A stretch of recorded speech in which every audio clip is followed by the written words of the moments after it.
10點，李國能、陳美斯。執屋翻到嚟咧，從10點，突然之間好泄氣。嘉賓係阿橙啊，佢話頭先你講嗰啲嘢唔代表佢嘅立場噶。我知。佢話人係唔同嘅，係唔可以數到女仔一定係10個袋，男仔係5個袋。數字只供參考之用嘅啫，大家得個知字。總言之，你諗唔通咧，就有機會俾阿橙咧話你噶啦。係我諗唔通啦，所以我咪咁 sad 咯，依家。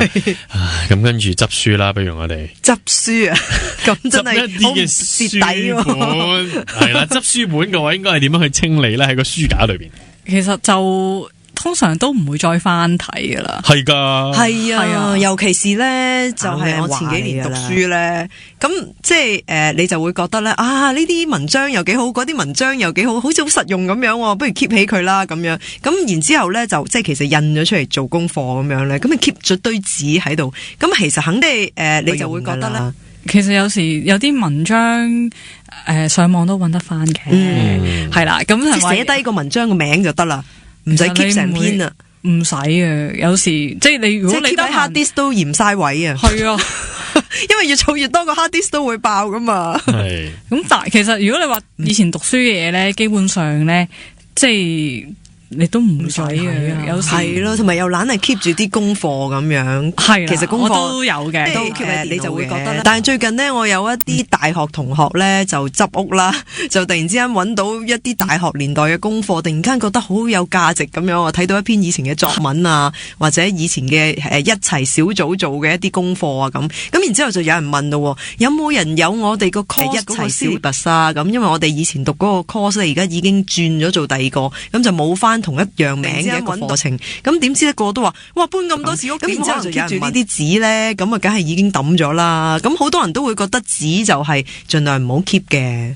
係啊，其實如果話可以，你如果真係你好得閒啊，你可以 scan 咗佢嘅。係啊，呢個係我不嬲都係咁諗嘅，冇可能實行。但係你咯，真係要係咯。你嗰位同學想要翻個 syllabus 做乜嘢咧？留念咯，話俾自己知我嗰陣讀過啲乜嘢咯。咁如果你係即係學習嗰陣時學得好，你會自然記得噶啦。咁你而家都唔記得就算啦。媽媽又出場啦。但係我哋以前學習都唔好以成事實。係啊，我哋想懷緬啊嗰陣時讀書嘅成績啫嘛，媽媽。慘媽媽唔使噶啦。慘媽媽話，譬如如果你好中意睇以前自己手寫嘅作文，咁你唯有 scan 咗佢啦。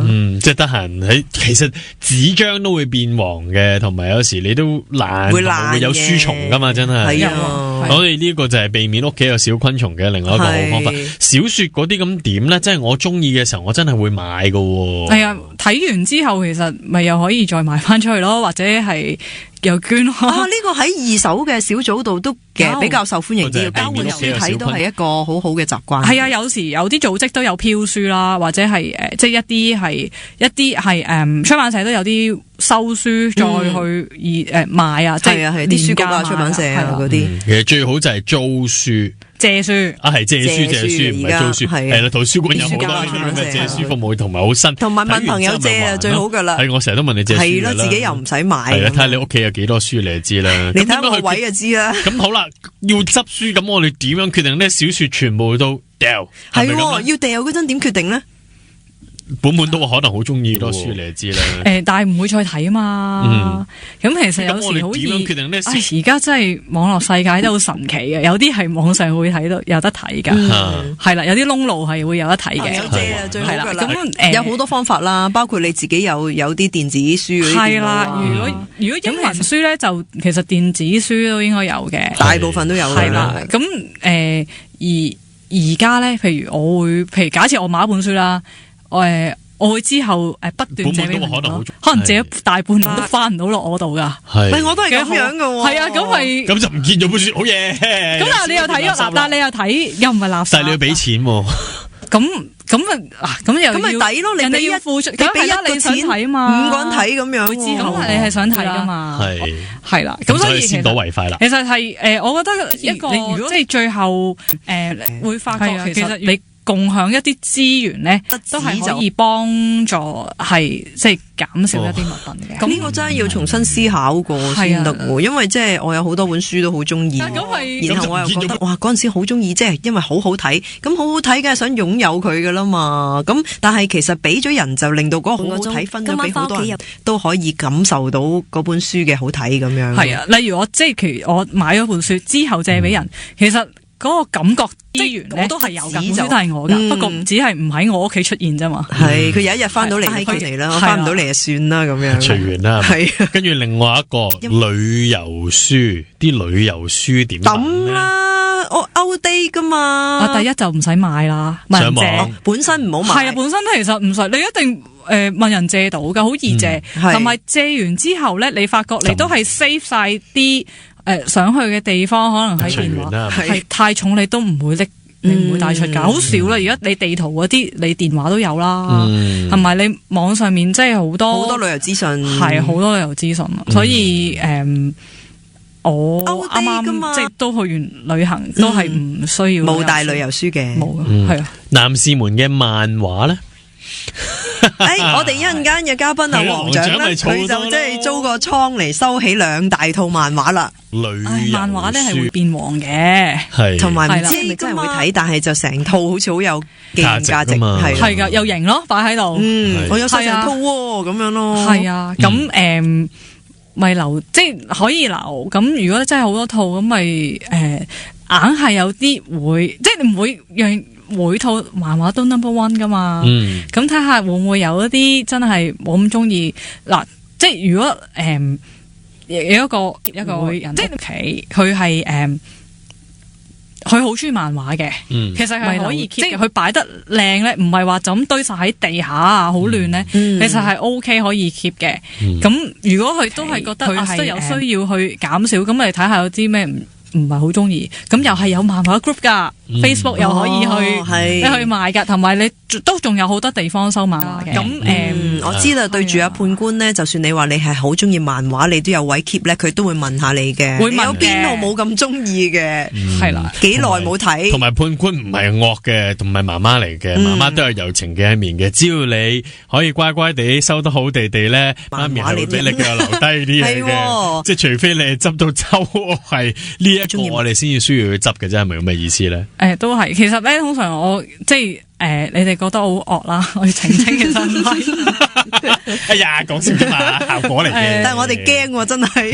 係啦，問完係啦，即係咧譬如我問你呢一樣嘢你要唔要咧？如果你真係好中意咧，我係 feel 到啊！即係你會用10句嚟話唔係咧，呢個都咁我係知㗎。如果係媽媽真係會明白嘅。明嘅，如果你係一樣咧係漫畫嚟嘅，可能或者係你有啲不過啊，我會係留意呢啲字眼，咁我就會 feel 到，咦，其實我有位入，咁我就會不停問你咯。媽媽同一般嘅媽媽都係一樣，係啊，都係令人好緊張。所以我哋聽一首歌 relax 下先。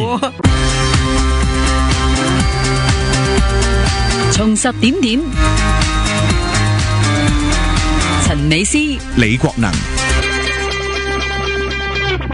即係咧，如果一個人佢係要執屋咧，係因為搬屋嘅話咧，其實咧有啲人咧佢真係執幾個通宵咧都執唔掂啊，或者早成幾個星期執咧，因為唔夠勤力嘅話，去到最後都係要搞足幾日都搞唔掂嘅。咁我想問我哋嘅嘉賓阿橙咧，咁你去人哋屋企，你咪要花好多時間，即係幾個通宵瞓埋咁滯。如果你要督促住大家執嘢嘅話，我試過即係之前咧就係又係一個搬屋嘅 case 啦。咁佢係好似早幾個禮拜先揾我啦。咁我執唔切，最後我係要請假，佢真係執幾正職要請假，係啦，就幫佢，係啦。咁所以其實如果真係大家要搬屋咧，其實我覺得早3個月好執啦，開始。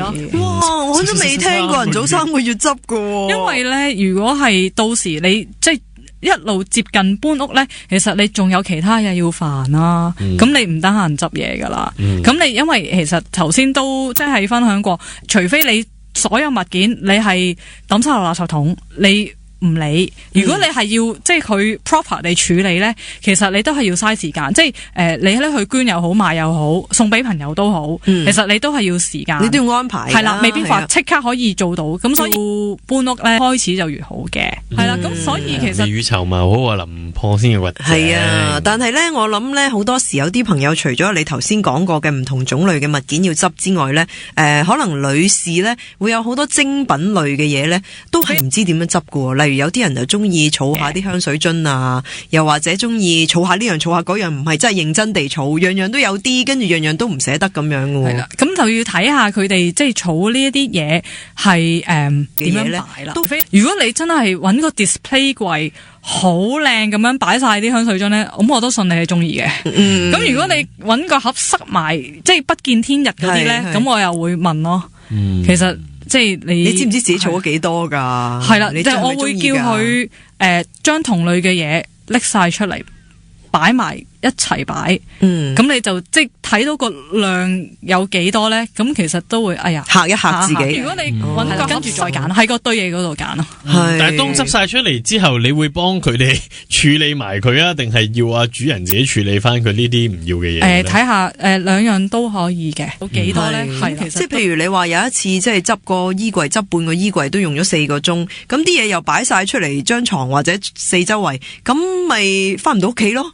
咁定係堆翻晒入去個衣櫃？冇啊，後尾係即係執咗一袋嘅，咁跟住我就幫佢處理啦。係啦，你幾好喎，要嘅嘢慳乾淨盲。係咯，即係我諗起除咗呢啲咁容易處理嘅衫之外，頭先講嗰啲精品咧，係仲有啲戒指啊、頸鏈啊，即係有一啲係冇乜價值嘅，即係唔係講鑽石嗰啲啦，即係有一啲係會殘會舊嘅，或者可能個款好可愛，但係好多人都 keep 住一堆咁樣噶嘛。係啊，嗰啲就可能要係有網上群組啊，或者你真係要救世軍噶啦，呢啲好難分類。係啊，公仔啦，係啊，仲有公仔啊，公仔嗰啲由細攬到大有感情噶嘛，有啲人我冇噶吓。我都冇嘅，但係有啲殘地仲想 keep 咁樣嘅。睇下你有幾多個啦，都係瞓咗半邊床啊，通常好多人係啊，好多人都係啊，自己都冇位瞓咁樣噶。咁係嗱，都用咗4個鐘，即係又唔會攬住擺喺度咧，又堆塵嘅，係啦。咁所以我都係會勸佢哋睇下揀幾個精選，咁其他啲都係可能要處理咗佢噶啦。但係如果即係舊公仔咧，即係太殘嗰啲咧，咁其實又未必又係回收咯。最後都係。但係你見到嘅大部分人嘅公仔係咪其實都係會堆塵嘅咧？即係佢未必會咁得閒，成日攞去洗噶嘛？包膠袋咯。都冇意思噶，好冇意思噶，包膠袋，個膠袋都係會封塵噶嘛，係咪？其實都係會咁樣嘅個膠袋，跟住就有啲公仔，而家你又唔係攬噶，你又唔會拆出嚟噶咯，係啦。咁但係有時咧，但係如果問嘅時候，即係通常未必係房嘅廳都會有公仔嘅，個梳化嘅，唔知點解。咁但係咁其實有時佢哋係慣咗嗰啲嘢係喺度，係而唔去特別處理，我咪擺喺度咯。又即係嗱，你梳化嘅頂又唔壓位嘅。係啦，但係你只係望落去，覺得點解係即係其實個視覺壓力多咗噶？你即係越多視覺壓力係啦，咁就要再即係要再問即係問下喂，其實拎走去啦啲公仔咁樣咯。咁有時即係都會執走嘅。因為咧有啲時候我諗你一入去嗰間屋可能已經知啦，你已經好多壓力。唔係，譬如咧，我有識得好多人咧都係 Hello Mimi fans 咁樣啦，咁佢成屋所有嘢都係噶啦，即係包括除咗公仔好多之外咧，仲有細細粒嘅公仔啦，仲有啲杯杯碟碟啊，全部都係嗰個公仔，咁你就知道佢一定好熱愛，咁你要佢抌呢啲嘢咪係好難嘅，你殺死佢一樣。係咯，首先如果第一次上去就唔會搞佢呢啲嘢嘅，手段係有步驟嘅，咁咪執下衫先咯。係啊，即係執咗其他啲，要令到佢熱身啊，已經知道明白你係咩 style 啦。係啦，咁明白同埋要即係佢熱身啊，即係知道即係點樣做決定，執下係啦，衫先咯。即係點樣個 criteria 去取捨。明白你係咩咁佢 style 即係之後呢啲入肉嘅就留翻後啲搞佢呢啲入肉嘢。嘅會係啦，但係你係咪有個使命就係要教識佢，其實唔係淨係你幫手處理啲嘢，而係佢唔好再買，唔好再多，咁佢搬咗去新屋之後，佢可以重複翻所有嘅嘢，咁到佢下一次要搬屋，佢又係遇到呢個問題噶嘛？係啊，其實就即係最好就係佢哋係學識點樣即係做個抉擇啦。咁即係就之後我唔喺度嘅時候，佢哋都但係即係我係會叫即係希望佢哋每一日都花半個鐘頭去執嘢嘅。每一日花半個鐘係啦，我就即係啦，我上完之後真係好似媽媽嗱，你大個，有功課要做㗎，我唔可以成世跟住你噶，你咧就要自己乖乖地啦。咁係啦，咁就我諗大概1個月啦，咁每日半個鐘啦，咁就已經成間屋執到噶啦。其實哦，咁我哋應該試下今日翻去自己個位度執清楚自己個位先。咁即係翻埋位又要用半個鐘，今晚翻屋企又要用半個鐘。唔係，我諗執完個位之後，你就大概拿捏到應該用啲咩方法去執，就可以執間屋應該會快啲噶啦。爸爸，你可唔可以幫下我手啊？傻豬嚟嘅，我當你係爸爸，你成世跟住我啊！你大個仔，唔係大個女咁就會執到噶啦。我哋搞掂咗黃獎先，等佢搞掂佢啲美國話先啦。我哋咧今日咧再次多謝晒阿橙咧，就應該用啲咩方法？如果我哋講咗究竟我哋屋企究竟啲雜物可以點樣處理咧？係啊，我哋下星期再揾阿橙再嚟啊！我哋而家聽下非安全地帶先，有許志安啊。